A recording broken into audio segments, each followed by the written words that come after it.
বিশ্ব নবীর পথ চিরশান্তির পথ, অশান্ত বিশ্বে তুমি রহমত। এসো তাই মেধা মননে জেনে নে। আসসালামু আলাইকুম আরহামতুল্লাহি আবরাকাতু। সুপ্রিয় দর্শক শ্রোতা, দেশে ও বিদেশে, কাছে ও দূরে, যারা যেখান থেকে আমাদের অনুষ্ঠান দেখছেন, সকলকে জানাচ্ছি আন্তরিক শুভেচ্ছা। আপনারা দেখছেন এনটিভি পরিবেশিত জুমাবারের আয়োজন দারসে হাদিস। প্রিয় দর্শক, এই অনুষ্ঠানে আমরা রিয়াজুস সালিহিন গ্রন্থ থেকে বিশেষ বিষয়ে নির্দিষ্ট হাদিস শরীফ আলোচনা করে থাকি।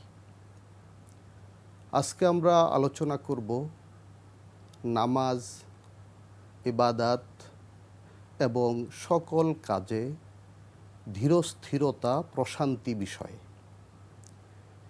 এ প্রসঙ্গে কোরআনে কারিমে আল্লাহ রাব্বুল আলামিন বলেছেন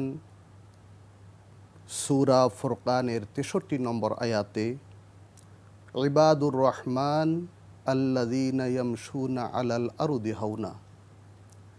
যারা প্রকৃত আল্লাহর বান্দা, দয়াময় রহমানের বান্দা, তারা যখন জমিনে বিচরণ করে বিনয় নম্রভাবে তারা চলে, তারা ধীরস্থিরভাবে চলে। এ প্রসঙ্গে ইমাম নববী রাহমাতুল্লাহি আলাইহি রিয়াজুস সালিহিন গ্রন্থে আরও উল্লেখ করেছেন কোরআনে কারিমের আয়াত, ওয়ামান ইউআজ্জিম শাআইরাল্লাহ ফাইন্নাহা মিন তাকওয়াল কুলুব। যারা আল্লাহ রব্বুল আলামিনের নিদর্শনগুলোকে সম্মান করে, শ্রদ্ধাশীল থাকে, এটি তাদের অন্তরে তাকওয়ার পরিচয়, অর্থাৎ তারা তাকওয়াবান লোক, এটি তাদের আচরণে প্রকাশ হয়। প্রিয় দর্শক, আমরা জানি প্রতিটি সৃষ্টি আল্লাহর নিদর্শন, বিশেষত ইবাদাত আল্লাহর বিশেষ নিদর্শন। নামাজ ইবাদাতের মধ্যে শ্রেষ্ঠ ইবাদাত। আমরা জানি ঈমানের পরেই নামাজের স্থান, এবং ইসলামের যে 5টি মূল স্তম্ভ বা মূল ভিত্তি রয়েছে, এর মধ্যে ঈমানের পরেই নামাজের স্থান, এবং ইসলামে যেই মৌলিক ইবাদাতগুলো, সেখানে নামাজের স্থান প্রথম। সুতরাং নামাজের প্রতি যত্নশীল হওয়া যেমন জরুরি, তেমনিভাবে নামাজের প্রতি শ্রদ্ধাশীল হওয়া, সম্মানবোধ, এটিও জরুরি। রাসূল আকরাম সাল্লাল্লাহু আলাইহি ওয়াসাল্লাম হাদিস শরীফে এ বিষয়ে উল্লেখ করেছেন। ইমাম নববী রাহমাতুল্লাহি আলাইহি হাদিসখানা উনার গ্রন্থে এভাবে উল্লেখ করেছেন, ওয়ান আবি হুরায়রা রাদিয়াল্লাহু তাআলা আনহু قال سمعت رسول الله صلى الله عليه وسلم يقول إذا أقيمت للصلاة فلا تأتوها وأنتم تسعون وآتوها وأنتم تمشون وعليكم السكينة فما أدركتم فصلوا وما فاتكم فأتموا. وزاد مسلم في رواية ফাইন্না আহাদুকুম ইজা কানা ইয়ামিদ্দু ইলা সলাত ফাহুয়া ফি সলাহ।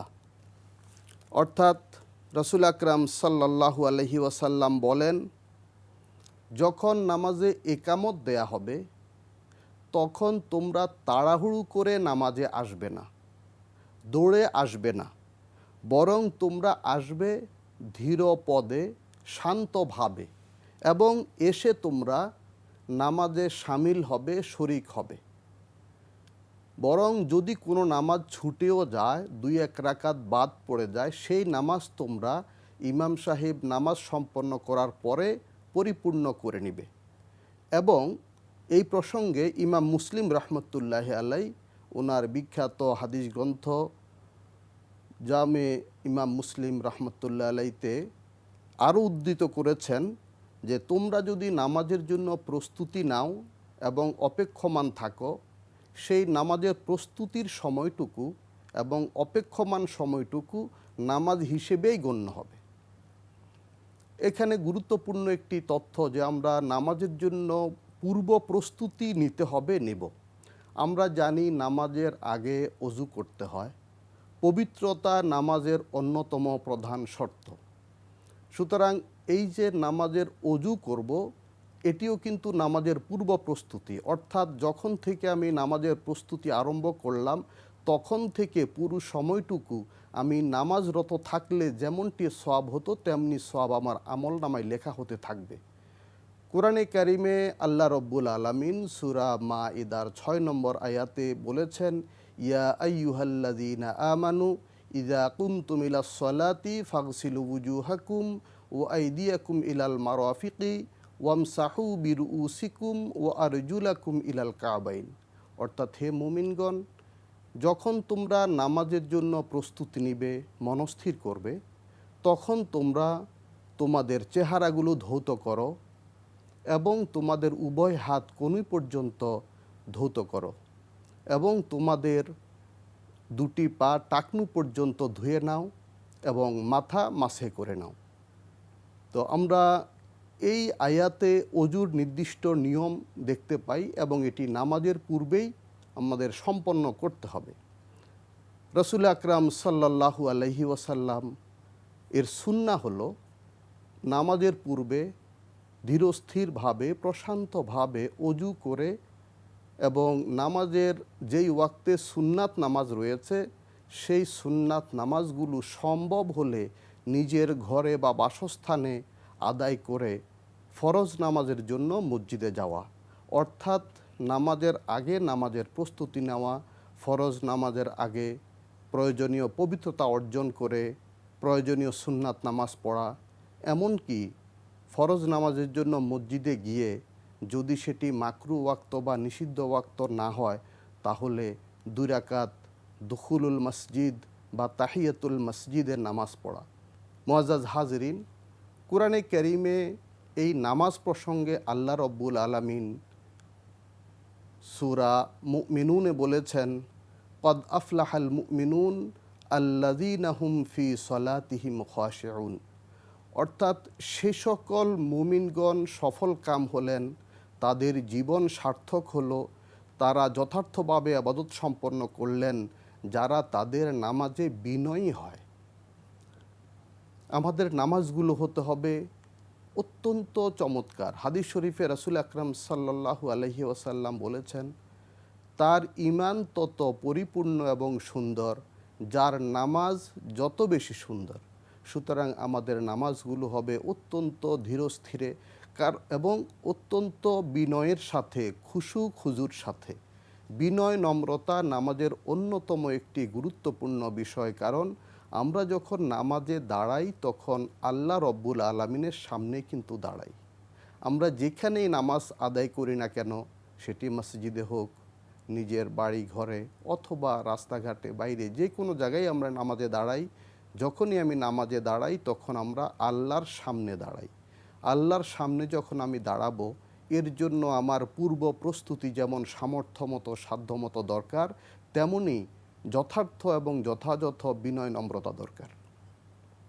নামাজের প্রয়োজনীয় প্রস্তুতির মধ্যে সামর্থ্যমতো সাধ্যমতো সুন্নতি লেবাস একটি গুরুত্বপূর্ণ অংশ। কোরআনে কারিমে আল্লাহ রব্বুল আলামিন বলেছেন, ইয়া আইয়ুহাল্লাযীনা আমানু খুযু যিনাতাকুম ইনদা কুল্লি মসজিদ। অর্থাৎ হে মুমিনগণ, তোমরা মসজিদে যাওয়ার পূর্বে অর্থাৎ নামাজের প্রস্তুতি পর্বে তোমাদের সুন্দর পোশাকগুলো তোমরা গ্রহণ করো। সুন্দর পোশাক বলতে প্রথমত পবিত্র পোশাক, দ্বিতীয়ত যেই পোশাক পরলে যেটি রুচিসম্মত পোশাক হবে, মার্জিত হবে, এবং যেই পোশাক পরে আমরা কোনো একটি গুরুত্বপূর্ণ অধিবেশনে অনুষ্ঠানে অংশগ্রহণ করতে পারবো, এরকম সুন্দর পোশাক থাকা বা পরা উচিত। আমরা অনেক সময় দেখি আমরা যখন বিভিন্ন অনুষ্ঠানে যাই তখন আমরা পাজামা পাঞ্জাবি বা সুন্নতি লেবাস ইত্যাদি নিয়ে থাকি বা পরিধান করে থাকি, কিন্তু অনেক সময় আমরা যখন নামাজ পড়ি মসজিদে নামাজ পড়ার সময়ও আমরা ভালো পোশাক পরেই নামাজটা আদায় করে থাকি। কিন্তু অনেক সময় আমরা যখন একা নামাজ পড়ি, প্রয়োজনে বাসাবাড়িতে ঘরে নামাজ পড়ি অথবা নফল নামাজ আদায় করি, তখন কিন্তু আমরা পোশাকের প্রতি তেমন যত্নশীল থাকি না। আমরা ভাবি আমি তো একা নামাজ পড়ছি, কেউ দেখছে না, এখানে কোনো অন্য মানুষ নেই। আসলে আমার এই যে পোশাক, এটি নামাজের জন্য, কারণ আমি আল্লাহর সামনে দাঁড়াচ্ছি। সুতরাং আল্লাহর সামনে দাঁড়ানোর জন্য আল্লাহ রব্বুল আলামিন আমাকে যেভাবে নির্দেশনা কোরআনে কারিমে দিয়েছেন, রসুল আকরাম সাল্লাল্লাহু আলাইহি ওয়াসাল্লাম যেভাবে হাদিস শরীফে আমাদের নির্দেশ দিয়েছেন, সেইভাবেই আমাদের সুন্নতি পোশাক, উত্তম পোশাক, পবিত্র পোশাক পরে আল্লাহর সামনে আমরা দাঁড়াবো। অন্য মানুষ নাই দেখুক, কিন্তু আল্লাহর সামনে আমি যেহেতু উপস্থিত হয়েছি, আল্লাহ আমাকে দেখছেন, এবং এই নামাজ আল্লাহর সাথে সরাসরি কথা বলা, সুতরাং আমি ভালো পোশাক, উত্তম পোশাকই অবশ্যই গ্রহণ করতে হবে নামাজের জন্য। প্রিয় দর্শক, আমরা জানি আমরা নামাজে যখন কোরআন পড়ি তখন আল্লাহর সাথে কথা বলি।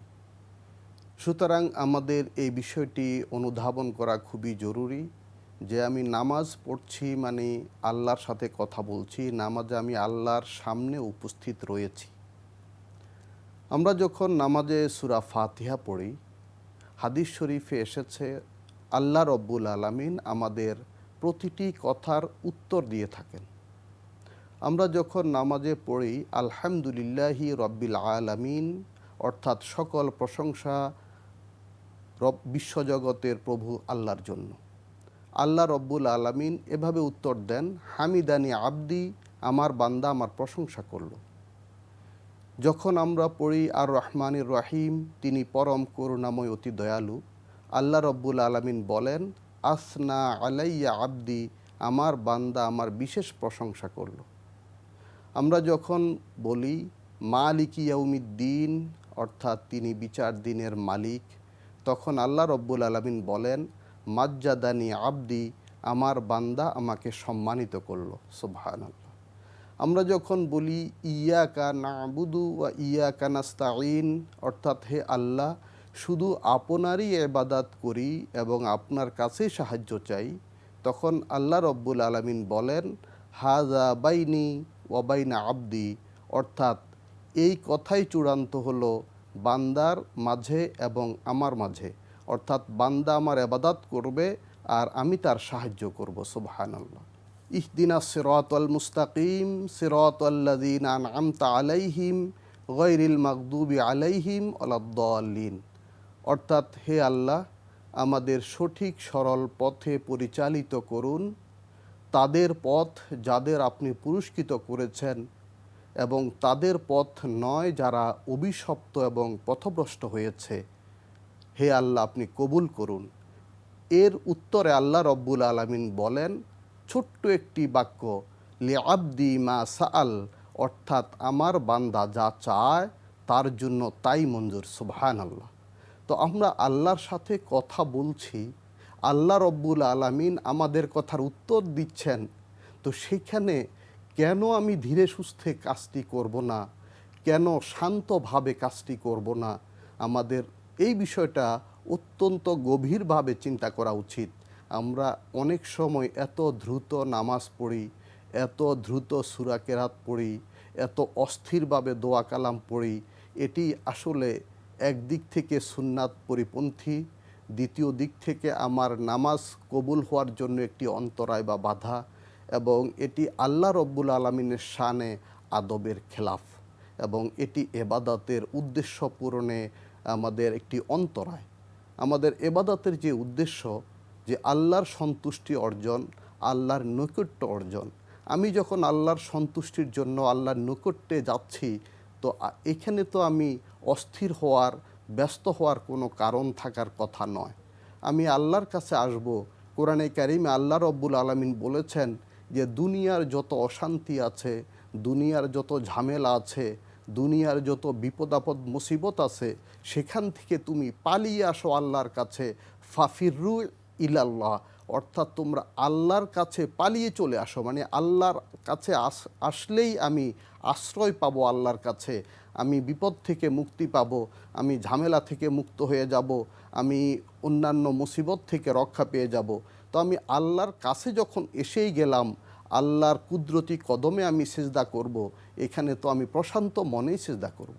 এবং নামাজের অত্যন্ত গুরুত্বপূর্ণ একটি অংশ হলো সিজদা, এবং সিজদার মধ্যে আমরা ধীরে সুস্থে সময় নিয়ে সিজদাটা করা উচিত। কিন্তু আমরা অনেক সময় দেখা যায় এমনভাবে সিজদা করি যে খুব দ্রুত, যাতে সামান্য সময় আমরা বিলম্ব করি না, স্থির হই না। এটি কিন্তু নামাজের নিয়মের যেমন ব্যত্যয় ঘটে, তেমনিভাবে আমার নামাজ কবুল হওয়ার বিষয়ে কিন্তু একটি বাধা। কারণ আমি তো আল্লাহকে সিজদা করতে গিয়ে আল্লাহর কদমে লুটিয়ে পড়ে থাকব। আল্লাহর কাছ থেকে আমি ফিরে আসতে চাইব না, বরং আল্লাহর নিকটেই থাকব। মানুষ আল্লাহর বান্দা, আল্লাহর নিকটে যাওয়ার, এই পৃথিবীতে আল্লাহর সবচেয়ে নিকটতম অবস্থানে যাওয়ার সময়টা হলো সিজদার সময়।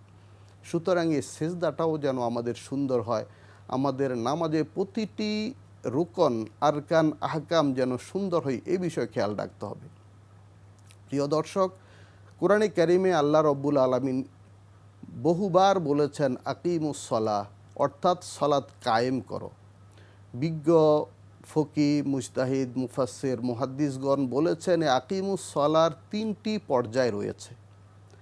প্রথম পর্যায় হলো নামাজকে সামগ্রিকভাবে প্রতিষ্ঠা করা, অর্থাৎ যাদের উপর নামাজ ফরজ হয়েছে সকলে যেন নামাজ আদায় করেন, সে আয়োজন করা, সেই ব্যবস্থা করা। আমি যেমন নামাজ আদায় করব, আমার পরিবারের অন্যান্য সদস্য যারা আছে তাদেরও নামাজ আদায়ের প্রতি আমি যত্নবান হওয়া এবং তাদেরকে উদ্বুদ্ধ করা, উৎসাহিত করা, পরামর্শ দেওয়া, প্রয়োজনে নির্দেশ দেওয়া এবং সেই ব্যবস্থা করা। দ্বিতীয় পর্যায়ে নামাজ প্রতিষ্ঠা করার বিষয়টি হলো 5 ওয়াক্ত নামাজ যথা নিয়মে যথাযথভাবে পালন করা, অর্থাৎ নামাজের ফরজ, ওয়াজিব, সুন্নাত, মুস্তাহাবগুলো যেন আমার ঠিক মতো আদায় হয়। নামাজের 13টি ফার্জ, 14টি ওয়াজিব, 12টি সুন্নাতে মুআক্কাদা এবং অন্যান্য আরও মুস্তাহাব্বাত যেগুলো রয়েছে সেগুলো আদায় করা। এই ক্ষেত্রে রুকুর মধ্যে দেরি করা, সিজদার মধ্যে স্থির হয়ে দেরি করা, 2 সিজদার মধ্যখানে স্থির হয়ে বসা, এগুলো 3টি গুরুত্বপূর্ণ ওয়াজিব। আমরা জানি নামাজের যে কোনো একটি ওয়াজিব ইচ্ছাকৃত যদি ছুটে যায় বা ইচ্ছাকৃত কেউ ছেড়ে দেয়, ওনাকে অবশ্যই সাহু সিজদা করতে হয়। কিন্তু অত্যন্ত পরিতাপের বিষয়, আমরা দেখি আমাদের মুসল্লিগণ, আমরা নামাজিগণ অনেকেই রুকুতে দেরি করি না, রুকু থেকে সোজা হয়ে দাঁড়িয়ে এখানে স্থির হই না, সেজদার মধ্যে একটু প্রশান্তভাবে সেজদা আদায় করি না, 2 সিজদার মাঝখানে সোজা হয়ে অনেকে বসি না। এর প্রত্যেকটি কিন্তু সাহু সিজদা ওয়াজিব হয়ে যাওয়ার কারণ, কিন্তু দেখা যায় যে আমরা কখনো সাহু সিজদাও দেই না। আর ইচ্ছা করে সব সময় এভাবে এই ওয়াজিব তরক করলে তখন সাহু সিজদাতেও কিন্তু নামাজ ঠিক হবে না। সাহু সিজদাতে নামাজ ঠিক হবে তখন যখন অনিচ্ছাকৃত কখনো ভুলে এই ওয়াজিব ছুটে যাবে, কিন্তু ইচ্ছাকৃতভাবে ওয়াজিব ছেড়ে দিলে বা ছুটে গেলে তখন এই নামাজ দ্বিতীয়বার আবার পড়তে হবে, অর্থাৎ আমার নামাজটি পরিপূর্ণ হলো না। আমি নামাজ পড়ছি, নিয়মিতই পড়ছি, কিন্তু নামাজের এই ওয়াজিবগুলো ঠিকমতো আদায় করছি না। নামাজের ধীরতা, স্থিরতা, প্রশান্তভাবে নামাজ পড়া, এটি নামাজের অন্যতম গুরুত্বপূর্ণ ওয়াজিব। সুতরাং এই বিষয়ে আমাদের আরও যত্নশীল হতে হবে, আরও যত্নবান হতে হবে। প্রিয় দর্শক শ্রোতা, নামাজ মুমিন এবং অবিশ্বাসীর মধ্যে পার্থক্য।